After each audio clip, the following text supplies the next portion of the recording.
मी त्यांना विचारू का त्यांनी मला विचारायचे? तुम्हाला विचार. Yes yes.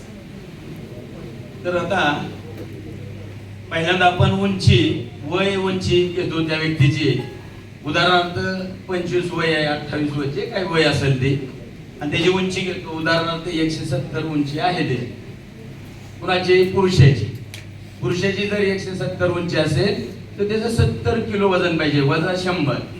आणि ती जर स्त्री असेल, तिथं महिला असेल तर तिचे 105 म्हणजे 65 किलो वजन पाहिजे. हे आपल्याला आतली गोष्ट माहित पाहिजे. एखादा व्यक्ती हुशार असू शकतो आपल्यापेक्षा, ती म्हणू शकतो की कसं काय तुम्ही हे सांगता. तर आपल्याला हे माहित पाहिजे की महिला असेल तर 105 वजा, पुरुष असेल तर 100 वजा. पहिली गोष्ट. दुसरी गोष्ट, आपण चेकअप केलंय आणि काही रिपोर्ट त्याचे लिहून घेतलेत आणि मग नॉर्मल मध्ये येतंय, त्याच्यामध्ये हाय मध्ये आणि रिस्क मध्ये. रिपोर्ट काढताना जर रिस्क मध्ये आला तर त्याला काय सांगायला पाहिजे? आपण वाचून सांगतो की तुमचं जर चरबी जास्त असेल तर पाठीचा काना, बरगड्या, फुफ्फुस, हृदय ह्याच्यावरती लोड येतो आणि मग तुम्हाला दम लागण्याची शक्यता आहे, गुडघे दुखण्याची शक्यता आहे, पाठीत पण दुखू शकतंय किंवा टाचा दुखू शकतं, असं तुम्हाला होऊ शकतंय. असं होईल असं काही नाही, पण असं होऊ शकतंय असं आपण सांगू शकतो. सहज माणूस तिथं जर म्हणला ह्यातली एक गोष्ट मला होते, हा, त्यांनी किती रिस्पॉन्स देते हे महत्वाचं आहे, पहिली गोष्ट. दुसरी गोष्ट, आपण पुढे गेलो थोडं तर दुसऱ्या पार्टकडे ज्यावेळेस जातो त्यावेळेस त्याला हा पार्ट मात्र नीट समजावून सांगता आला पाहिजे. विजरल फॅट म्हणजे पोटातील अवयवाभोवतीची चरबी म्हणतो आपण त्याला. आणि हे विजरल फॅट ज्यावेळेस जास्त असते, पुरुषाला लागते 5%, स्त्रियांना लागते 7%. एखादा व्यक्ती विचारतो का पुरुषांना जास्त लागते, महिलांना जास्त लागते, पुरुषांना का?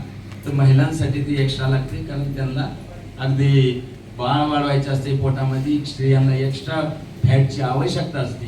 हे आपल्याला सांगता आलं पाहिजे. त्याच्या पुढचं, जर ते फॅट एक्स्ट्रा असेल, ह्या फॅटवर तुम्ही क्लोजिंग चांगलं करू शकता.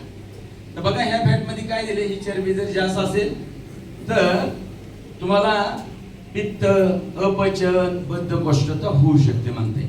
त्याचबरोबर खालच्या लाईनवर आल्यावर, खालच्या लाईनला अंडरलाईन करायचे, कधी पण कोलेस्ट्रॉल वाढू शकते किंवा थायरॉइड वाढू शकते म्हणते बघा तिथं.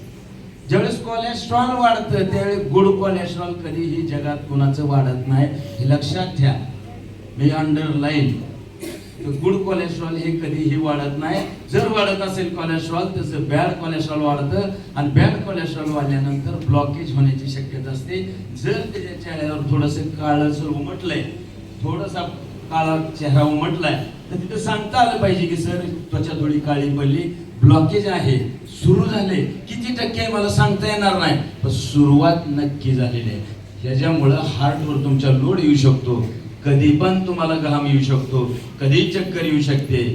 म्हणून हे तुम्ही तुमच्या डॉक्टरला पण विचारलं पाहिजे किंवा आपलं न्यूट्रिशन आज सुरू करणं गरजेचं आहे. सर ही आवश्यकता आहे. तर विजरल फॅट कमी करणं गरजेचं आहे. पण ते कसं कमी करू हा प्रश्न असतो. प्रत्येक व्यक्तीचा विजरल फॅट जर का वाढलाय किंवा विजरल फॅटचे धोके सांगितले आपण, तर मात्र त्याला वाटते की हे फॅट माझं कमी केलं पाहिजे, सर मला काय करायला पाहिजे. उदाहरणार्थ तो व्यक्ती, त्याला हे न्यूट्रिशन घ्यायचं नाही, समजा क्लोजिंग झाले पण घ्यायचं पण नाही एखाद्याला, तर थोडासा त्याला धीर देता आला पाहिजे. काय त्याला म्हणता आलं पाहिजे, सर कच्चं तुम्ही कमी खाता, हे तर कच्चं पोटात कमी चाललंय तुमच्या, आणि हे तर फायबर खूप कमी जाते सर तुमचं, आणि ते फायबर वाढवायला हरकत नाही. जर फायबर प्रॉपर वाढवलं तर तुम्ही हे तर थोडंसं विजरल फॅट कमी करायला तुम्हाला मदत होऊ शकते तात्पुरती. परंतु हे विजरल फॅट जर तुम्हाला नॉर्मल मध्ये आणायचं असेल, आयुष्यभर तुम्हाला फिट राहायचं असेल, हार्टवर ताण आणायचं नसेल, तर ह्या सगळ्या गोष्टी सांगत असताना प्रत्येक ऑर्गनचं नाव घेता आलं पाहिजे. ऑर्गनचं कसं नाव घेता आलं पाहिजे? विजरल फॅट रिस्क मध्ये गेलंय ते सांगता आलं पाहिजे. याचा अर्थ काय विजरल फॅटचा कळत नाही लोकांना, पोटातील अवयव पण कळत नाही. सांगता आलं पाहिजे हार्ट, किडनी, लिव्हर, पित्ताशय, जठर, स्वादुपिंड, ह्याच्यावर जी ह्याच्या बाजूनी जी चरबी आहे ते चरबीचं प्रमाण एक्स्ट्रा आहे सर, त्यामुळे तुमचा पॅनक्रिया व्यवस्थित काम करत नाही. तो पॅनक्रिया जर मोकळा केला तर इन्शुलिन प्रोव्हाइड करू शकते, पॅनक्रिया पुन्हा कामाला लागू शकतो. याचा अर्थ स्वादुपिंड पुन्हा तुमचं काम करू शकते. तर हे विजरल फॅट कमी करणं खूप गरजेचं आहे. म्हणून विजरल फॅट त्यांना कमी करण्यासाठी पुन्हा एकदा टोला हाणता आला पाहिजे. यस. तर पुढे गेल्यानंतर उष्मांक दिलाय. उष्मांक म्हणजे काय विचारते, काय उष्मांक? उष्मांक याचा अर्थ तुमच्या पोटाची स्थिती सांगितली, पोटाची कार्यक्षमता, आतडीची कार्यक्षमता दिली. समजा एखाद्या व्यक्तीचे 1700, 1800, 2000 त्याचा उष्मांक असतो. अशा व्यक्तीला सांगता आलं पाहिजे तुम्हाला, तुम्ही बसल्यावर एका वेळी जास्त खाताय. स्पष्ट सांगायचं त्याला, सर तुम्ही बसल्यानंतर जास्त जेवताय. एक तर तुमची बायको सुगरण असली पाहिजे किंवा तुम्हाला खायचा नाद असला पाहिजे. ही गोष्ट वापरली पाहिजे. यस. याचा अर्थ असा असतो तो माणूस. आणि दुसरं असं सांगता आलं पाहिजे की दमानी जेवा जरा. दमानी जेवा ह्याचा अर्थ काय? चावून खा. काही लोक जेवाय बसल्यावर 5 मिनिटाच्या आत जेवलं तर बरं, नाही तर पोट भरल्यासारखं वाटत नाही म्हणते. याचा अर्थ असा, जर आपल्या पोटाचं पोट भरलं हे सांगण्यासाठी एक सेन्सर काम करतो, आणि तो जर सेन्सर उशिरा काम करत असेल तर दमानी जेवलं पाहिजे. दमानी जेवल्यानंतर सेन्सर प्रॉपर काम करतो. कमी जेवणात सुद्धा पोट भरल्याची जाणीव होते, आणि ती जाणीव करण्यासाठी त्यानं कमी दमानी जेवायला सांगा. दमानी जेवल्यावर कमी जेवतो. फास्ट जेवण्यानं सेन्सर लवकर काम करत नाही, त्यामुळं जास्त जीवन जात होतो. तर ह्या गोष्टी त्याला थोड्याशा आपल्याला सांगता आल्या पाहिजे. आता उदाहरणार्थ एखाद्याचा उष्मांक खूप कमी आहे बघा, ज्याचा उष्मांक खूप कमी असतो त्याचं बॉडीचं वय हे कमी दाखवते बघा. त्याच्या बॉडीचं वय कमी दाखवतं. त्याला सांगता आलं पाहिजे, सर तुम्हाला आतड्याचा आजार होऊ शकतो भविष्यात. एखाद्याला वाटत असतं मी 50 वयाचा आहे पण माझं 30च धावतंय, धोक्यात आहे तो व्यक्ती. सांगता आलं पाहिजे उद्या कधी पण पोटाचा आजार तुम्हाला मोठा होऊ शकतो आतड्याचा. ह्याचा अर्थ असा की त्याचं आतड कमकुवत आहे, आतड्याची कार्यक्षमता कमी आहे, लाळीचे प्रमाण कमी आहे, लाळ कमी तयार होते. हे सांगता आलं पाहिजे आपल्याला. जर लाळ त्याची कमी तयार होत असेल तर आलो कॉन्सन्ट्रेट तिथं लगेच तुम्ही दिलं पाहिजे, किंवा सिम्पली प्रोबायोटिक त्या दिवशी त्याला सुरू करता आलं पाहिजे. ज्याचं वय कमी दाखवतंय जास्त, उदाहरणार्थ वय बॉडीचं एज 40 आहे आणि 20 दाखवत असेल, 25 दाखवत असेल तर त्याला प्रॉब्लेम येणार, हे तुम्हाला सांगता आलं पाहिजे. तर हे सांगणं खूप गरजेचं आहे. का तर पुढे जाऊन त्या माणसाला पोटाचा आजार होतो हे सिद्ध झालेलं आहे. मी माझ्या मनाचं काय सांगत नाही, हे तितकंच सत्य आहे. तर हे झालं उष्मांक. त्याच्यानंतर आपण BMI वरती येतो बघा. BMI ज्याचा जास्त BMI त्याला आपण वाचून सांगतो. BMI हा 25च्या पुढे असल्यास त्याला मधुमेह, रक्तदाब, हृदय पक्षपात, रक्तवाहिन्या, रक्ताच्या गाठी होणे हे आजार होऊ शकतात. आपण कॅन्सरचं नाव घेत नाही तिथं किंवा घ्यायचं नाही, तर हे आजार होऊ शकतात असं आपण म्हणतो. त्याच्या पुढची एक गोष्ट तुम्हाला सांगता आली पाहिजे, महत्वाची गोष्ट सांगतो तुम्हाला मी. ज्याचा BMI जास्त आहे त्याला सहज बोलता आलं पाहिजे, सर हे BMI वाढल्यानंतर हार्मोन्स इनबॅलन्स होतात. पुरुष असू दे नाही स्त्री असू दे, घरात वाद निर्माण होऊ शकतात. ह्यानं सहज एखादीच किल्ली तुम्ही कुठंतरी ठेवली आणि तीच किल्ली घरच्यांनी अडचण म्हणून बाजूला ठेवली तर तुम्हाला राग येतो. माझी किल्ली तिथनं का तिकडं टाकली, मी इथं वस्तू ठेवली होती का तो इकडे ठेवली, हा तुम्हाला तिथं उदाहरण म्हणून काहीतरी देता आलं पाहिजे की चिडचिडपणा तुम्ही कशा कशात तुमचा चिडचिडपणा वाढू शकतो जर BMI वाढला तर. म्हणजे ज्या घटना त्यांच्या घरात घडत असतात, वाद होतो. महिलांचा BMI वाढला तर हार्मोन्स इनबॅलन्स होतात हे खरंच आहे, आणि मग चिडचिडपणा वाढतो. आणि पुरुषाचाही चिडचिडपणा तिथं वाढतो. त्यावेळी वाद विकोपाला जाऊन घटस्फोट घेण्याची वेळ येते. तर ती कुटुंब BMI वर बरंच अवलंबून आहे. लक्षात ठेवा, ज्याचा BMI कंट्रोल असतो तो माणूस स्थिर असतो, शांत असतो, किंवा काही झालं तर त्याच्यावरती विचार करतो, लगेच रिॲक्ट होत नाही. म्हणून BMI ज्याचा जास्त आहे त्याला आपल्याला हे बोलता आलं पाहिजे. येस. नेक्स्ट आता आपण एज कडे जाऊ. Body age. बॉडी एज ज्यावेळेस एखाद्या व्यक्तीचं वजन जास्त आहे त्याप्रमाणे त्याचं बॉडीचं एज जास्त धावतंय. तेवढं एज जास्त धावतंय ह्याचा अर्थ काय, त्याला गांभीर्य दाखवून दिले पाहिजे.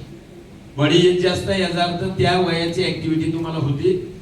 मेंदूचं काम 25 वर्षाचं तुमचं मेंदू करत असेल त्याच्याबद्दल काही वाद नाही. तुम्ही टॅलेंट आहे, अगदी खूप छान उत्तम, लाखो रुपये तुम्ही मिळवताय तुमच्या डोक्याने रोज, त्याच्याबद्दल वाद नाही. परंतु बॉडी एज एवढं गेले म्हणजे फिजिकल ऍक्टिव्हिटी तुम्ही त्या वयाबरोबर करू शकता. आज जे की तुम्ही आहे त्या वयाबरोबर फिजिकल ऍक्टिव्हिटी तुम्हाला होणार नाही. उदाहरणार्थ ज्या वयात तुम्ही आहे त्या वयाच्या फिटनेसच्या माणसावरून तुम्हाला काम होईल हालसऱ्या. जे तुम्ही खरं वय आहे त्या वयात तुम्हाला काम होणार नाही. त्याच्यासाठी तुम्हाला त्या वयात येणं गरजेचं आहे. हा एक मुद्दा झाला. दुसरा महत्वाचा एक मुद्दा, जर शहाणा माणूस असेल तर त्याला टोचवा बारी. उदाहरणार्थ 50 वय आहे त्याचं, इथं 70 वय दाखवतंय, त्याला सांगा तुझ्या हातात 30 वर्ष राहिले. जर तू हे व्यवस्थित घेतलं न्यूट्रिशन तर 50 वर्ष तुझ्या हातात आहे. तू ठरेव आता 50 वर्ष थांबायचं का 30 वर्ष थांबायचं, तुमच्या हातात आहे. हार्ट हे 100 वर्ष वर्क करत आहे, पण तुमचं हार्ट हे वर्क करून आता त्या वयाचं तुम्हाला दाखवायला लागले. याचा अर्थ हे कुठेही मिळत नाही किंवा कुठलाही डॉक्टर सांगत नाही. आम्ही ह्या गोष्टी तुम्हाला सांगू शकतो. तुम्हाला म्हणजे ह्या सगळ्या गोष्टी आम्ही तुम्हाला सांगतो. यस. त्याच्यानंतर खाली आपण संपूर्ण त्वचेखालील चरबी, पूर्ण ऑल ओव्हर बॉडीतली ज्यावेळेस त्वचा आहे, सगळ्यात मोठा ऑर्गन त्वचा आहे आपला. आणि ह्या त्वचेच्या खाली ज्यावेळेस एक चरबीचं प्रमाण वाढतंय, 15% लागतं पुरुषाला आणि 20% लागतं स्त्रियांना. बघा, फॅट सगळ्या ठिकाणी स्त्रियांना जास्त आहे आणि सगळ्या ठिकाणी फॅट पुरुषाला कमी आहे. पण इथलं जर फॅट वाढलेला असेल तर सांगता आलं पाहिजे तुमच्या त्वचेच्या खाली एक लेअर आहे, तो लेअर तुमचा वाढलाय आणि हा लेअर वाढला तर काय होऊ शकतं, तर उगच कुठं तर चमकणे. तो काहीच कारण नाही, उगच मला चमकलंय, कुठं तर दुखतंय. ह्याचा अर्थ असा की तुमच्या त्वचेखालील चरबीचं प्रमाण वाढल्यामुळं हे तुम्हाला कधी पण कुठं चमकू शकतंय. हे तिथं नमूद करता आलं पाहिजे आपल्याला. त्यांना काय का वाढलंय, वाढलं तर ह्याचे दुष्परिणाम काय. वाढले म्हणून सांगतो पण दुष्परिणाम सांगू शकत नाही. दुष्परिणाम सांगा. त्याचबरोबर पोटपाटीवरील ज्यावेळेस चरबी वाढलेली असते त्यावेळी सुद्धा तिथले मसल लॉस करायला ते मदत करतं. म्हणजे तिथले मसल ज्यावेळी लॉस होतात त्यावेळी तुम्हाला मणक्याचा त्रास सुरू होतो आणि फॅट तिथं वाढलेलं असतं, हे पण सांगायला विसरायचं नाही. त्याचबरोबर हाताच्या आणि पायाच्या तुझ्या खाली चरबी जर वाढली तर खवाटे तुमचे दुखणार आणि गुडघे दुखी कधी पण आजार तुमच्या बरोबर येऊ शकतो. आज सुद्धा तुम्हाला पायऱ्या चढताना गुडघे दुखण्याची संभावना आहे. आणि रात्रीच्या वेळेला ज्याचं गुडघे म्हणजे पायाच्या चरबीचं जी वाढलेली आहे, पायाच्या तुझ्या खाली चरबी, त्याच्या रात्रीच्या वेळेला पाय दुखणार म्हणजे दुखणार, त्यात काय वाद नाही. का तर तिथली चरबी वाढल्यानंतर पायाला वेदना होत असतात. जर एक्स्ट्रा काही वर्क केलं त्यानंतर रात्रीच्या वेळेला पाय दाबावे लागतात. मग कुणाला तुम्ही दाबायला लागतात म्हणायचे, घरची दाबते नाही बघा. तिथं तुम्हाला थोडस त्यांच्या घरात बोलता आलं पाहिजे की हे मॅडमला कशाला त्रास देता, हे कमी करा, त्यांना त्रास व्हायचा.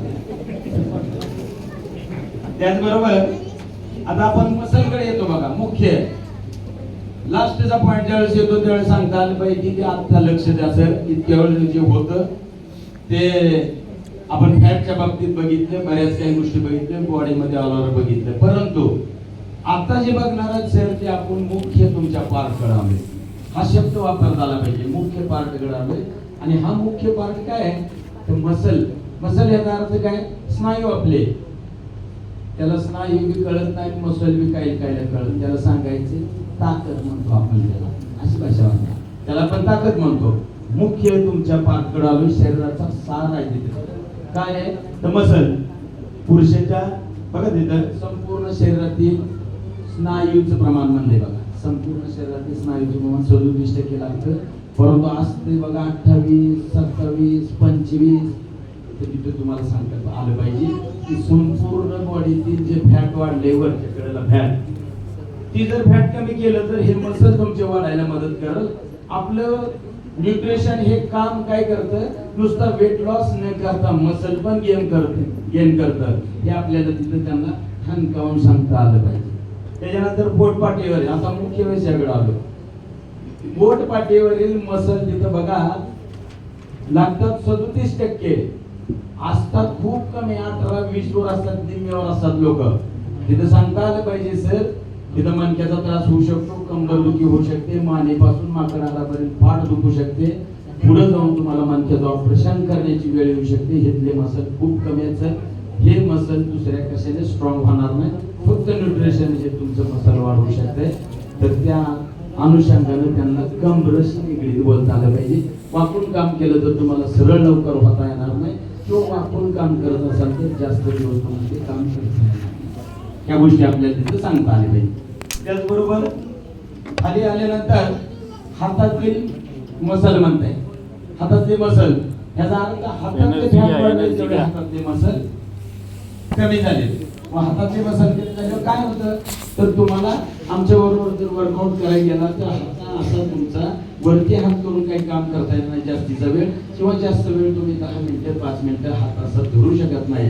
हात गळाटणार, सोडून देणार, ते तुमचे दंड किंवा शोल्डर तुमचे दम काढणार नाही. तिथले मसल कमी आहेत तुमचे. त्याचबरोबर खाली पायातले मसल दिले.